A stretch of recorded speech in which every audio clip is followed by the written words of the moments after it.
Hello everybody. Today we are going to see a deadlock in the operating system. So, what is deadlock? For example, आपको एक account खुलाना है bank में, ठीक है? आप गए and you talk to a bank person. तो the bank person is saying पहले आप ये अमाउंट डिपॉजिट कर दीजिए, we will open your account. And you are saying no. First you open my account and फिर मेरे को अगर डिपॉजिट करना रहेगा तो मैं करूँगा. ओके तो एक से ज़्यादा प्रोसेस एक इवेंट को हैपन होने के लिए वेट करे पर वो इवेंट ही ना हो तो वो क्या हो जाता है? It occurs a deadlock. Okay for example आप ये ब्रिज लीजिए, ठीक है?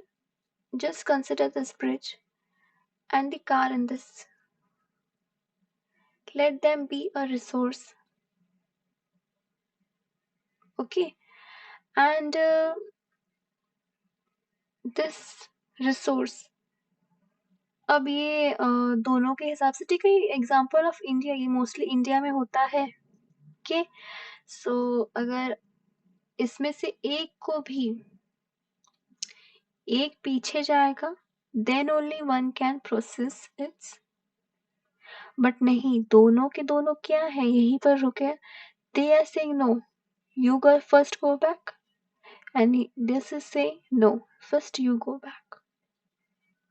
सो ये क्या करता है? It occurs a deadlock. Okay so यहाँ पे लीजिए एग्जाम्पल, आपको ज़्यादा अच्छे समझ में आएगा. अगर एक प्रोसेस है P1 जिसको ऑलरेडी रिसोर्स R1 जो है वो एलोकेटेड है and P1 is requesting R2 resource ताकि इसका प्रोसेस कंप्लीट हो जाए. एंड ऑलरेडी R2 किसके एलोकेट है, मतलब एक्वायर R2 ने, P2 ने R2 को ले लिया एक्वायर करके, ठीक है? और P2 क्या कह रहा है कि मुझे R1 दो, मैं अपना प्रोसेस कंप्लीट कर दूंगा. पर R1 किसके पास है? पहले से P1 के पास. ओके तो अब इसमें देखिए कि एक दो प्रोसेस है जो ऑलरेडी ऐसे रिसोर्स पे डिपेंड है जो कि ऑलरेडी किसी और प्रोसेस ने ले लिया है कि नहीं?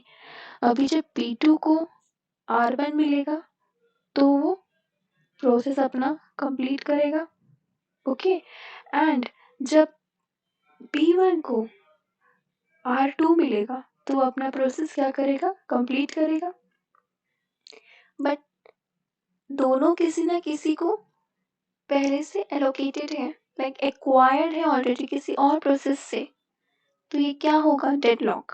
ओके यहाँ देखिए डेडलॉक में नेसेसरी कंडीशंस क्या है. पहला है म्यूचुअल एक्सक्लूजन. म्यूचुअल एक्सक्लूजन मतलब ये कि वो प्रोसेस शेयरेबल मोड में नहीं होना चाहिए. लाइक ऐसा नहीं होना चाहिए कि वो ऑलरेडी कोई यूज कर रहा है बट फिर कोई प्रोसेस उसमें लाइक वो शेयर करने लगे. Shareable process, example printer.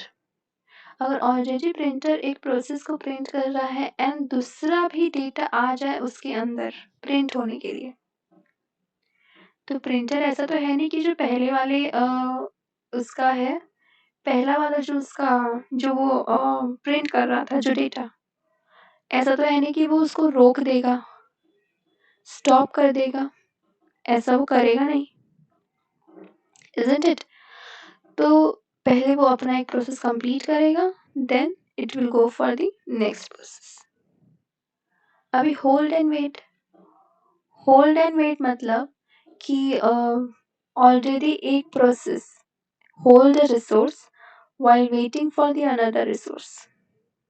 Already एक प्रोसेस होल्ड पर है दूसरे प्रोसेस को वेट करने के लिए, तो ये होल्ड एंड वेट हो जाएगा. नो प्रीएम्प्शन मतलब क्या कि वो किसी को भी प्रीएम्प्ट नहीं करेगा. प्रीएम्प्ट मतलब कि वो प्रोसेस रोक के दूसरा प्रोसेस स्टार्ट नहीं करेगा. इक्वल प्रायोरिटी रहती है इसमें. इसमें ऐसा नहीं कि कोई हाई प्रायोरिटी वाली आ जाएगी अगर तो लो प्रायोरिटी वाली स्टॉप हो जाएगी. नो, पहले वो प्रोसेस वो कंप्लीट करेगा and then it will go to the high priority. Circular wait मतलब क्या? एक ही प्रोसेस जो है वो दूसरे पे डिपेंड है एंड वो दूसरी किस पे है, तीसरे पे डिपेंड है एंड वो फिर से पहले पे डिपेंड है। ठीक है, मतलब एक पर एक प्रोसेस जो है एक दूसरे पर डिपेंड है in a circular way. Like B A जो है वो बी पे डिपेंड है, बी जो है वो सी पर है एंड सी अगेन टू ए। सो ये क्या कर रहा है, ये एक सर्कुलर वेट, लाइक एक भी प्रोसेस में हो ही नहीं पाएगी क्योंकि सब एक दूसरे पे क्या है, डिपेंड है। तो ये नेसेसरी कंडीशंस होनी चाहिए एक डेडलॉक को ऑकर करने के लिए। अगर ये नेसेसरी कंडीशन हम किसी भी देख के यही मतलब इफ कोई प्रोसेस को देख के बताना है कि वो डेडलॉक सिचुएशन में है या नहीं, तो हमें पहले ये जितने भी प्रोसेसेस हैं we have to first look for it।